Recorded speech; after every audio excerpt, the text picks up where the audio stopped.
న్యాయాధిపతుల గ్రంథము 1వ అధ్యాయము 15వ వచనము. దీవెన దయచేయు, నాకు దక్షిణ భూమి ఇచ్చి ఉన్నావు, నీటి మడుగులను కూడా నాకు దయచేయమనెను. అప్పుడు కాలేబు ఆమెకు మెరకై మడుగులను పల్లపు మడుగులను ఇచ్చెను. హల్లెలూయా.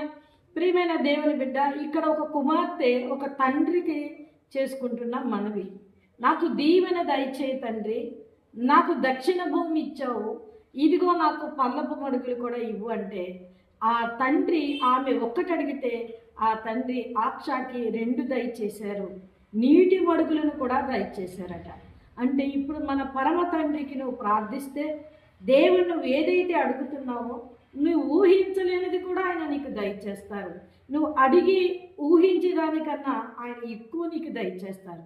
అయితే దేవుడిని నీవు నోరు తెరిచి అడగాలి. దేవా, నాకు దీవెన దయచేయండి, నన్ను ఆశీర్వదించండి అని నువ్వు అడిగినప్పుడు ఖచ్చితంగా ఆయన నేను దీవించి ఆశీర్వదిస్తారు.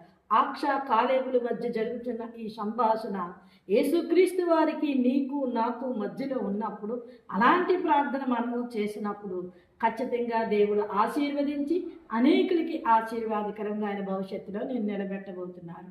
ఆమేన్.